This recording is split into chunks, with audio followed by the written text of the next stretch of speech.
Hello and welcome to the Mushroom Murder Trial podcast, your source for coverage of what's shaping up as one of Australia's most compelling criminal trials.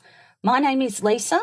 I'm a podcaster and a reporter, and I've followed this story since 2023. Now, before we start, please make sure you subscribe for our newsletter at mushroommurdertrial.com. It's full of updates and information about the trial because I'm here in Victoria reporting on it. You'll also receive the first edition of the newsletter when you sign up. The purpose of today's episode is to give you an update on the proceedings in the Supreme Court to date, in particular, today's opening address and reply. Miss Erin Patterson, age 50, from Leongatha, is pleading not guilty to 3 charges of murder and 1 of attempted murder. In the opening addresses today by counsel, here's what we've learnt so far.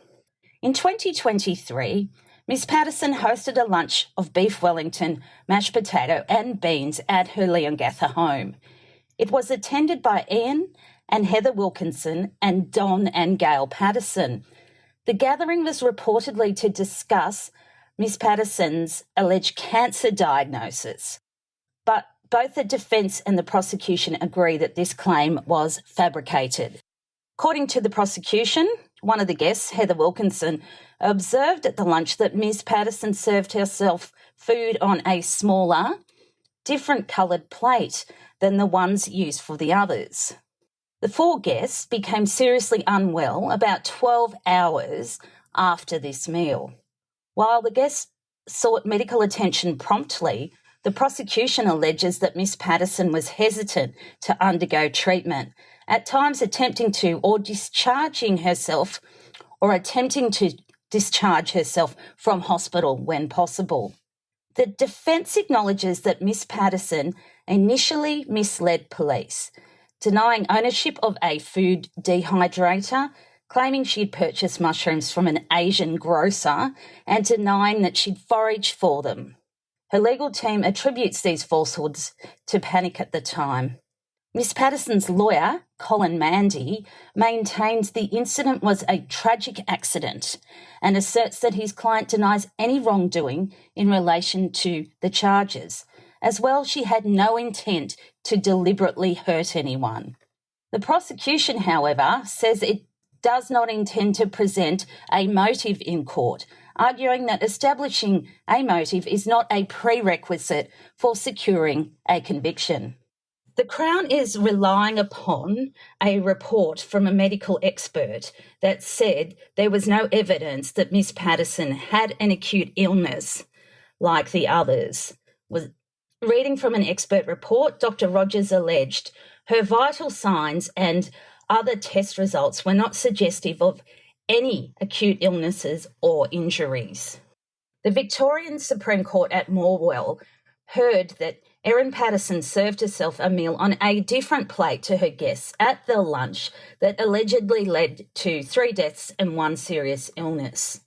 The guests were her former in-laws, who are alleged to have consumed a dish containing poisonous death cap mushrooms. Just to clarify, the guests at the lunch were Don and Gail Patterson, so they are Erin's former parents-in-law, Heather Wilkinson, who's Gail's sister, and Ian Wilkinson, who's Heather's husband.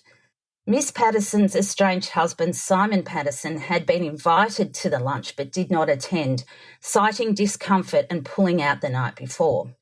According to Dr. Nanette Rogers, Ms Patterson invited the group after raising, obviously, the concerns about her health. She was seeking their support in discussing it with the kids. They have 2 children. The court heard she extended the invitation at a church service on July 16, 2023. On the day of the lunch, the guests were shown around Ms Patterson's brand new home before being seated at the table with the 6 chairs. The court was presented by Dr. Rogers with a photograph of the table as an exhibit for the jury.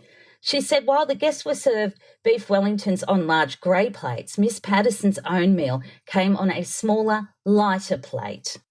After the meal, Ms Patterson reportedly disclosed to the group that she had ovarian cancer and sought their advice on how to speak with her children about it. The group prayed together as a group for them to receive the wisdom and the grace in telling the kids about their supposed health crisis. However, the prosecution claims Ms Patterson was never diagnosed with cancer.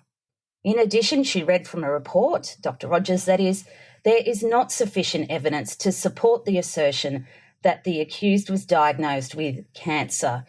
Dr. Rogers says the Victorian Cancer Registry has no record of Ms Patterson receiving a cancer diagnosis.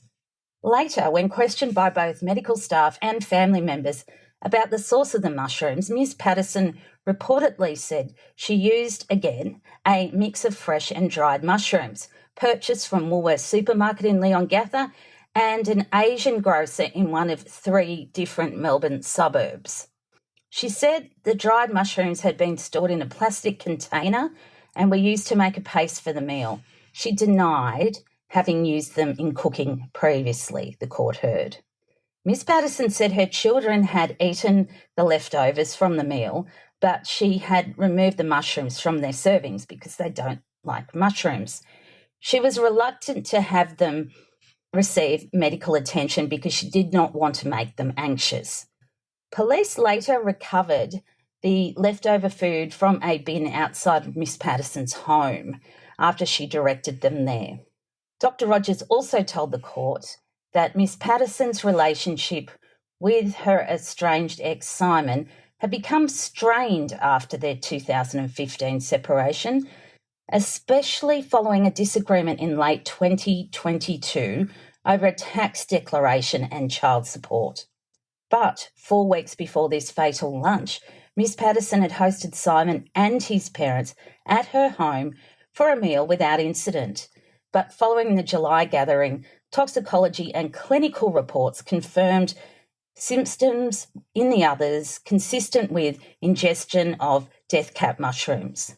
The trial continues this week at Morwell in regional Victoria. So thank you so much for listening today. I have so much to tell you. I will be putting more episodes out and longer episodes out this week, giving you a rundown of what's been happening. We may soon be hearing from some witnesses. So stay tuned because we really have a lot to talk about. And make sure you go to my website and sign up for that newsletter, please. That would be fantastic. There's a link in the show notes. Now, also, my social media accounts are there too. If you'd like to follow us, that would be fabulous. And if you're feeling like rewarding me for the thousands of hours I've spent on this work, I have a Buy Me a Coffee membership that allows you to pay $5 as thanks, and I get coffee. So that would be fabulous if you do that. But this week I'm reporting from the Supreme Court in Melbourne, where the media has a live feed there. So I will be here until Friday. So thank you so much for tuning in, and I shall speak with you soon.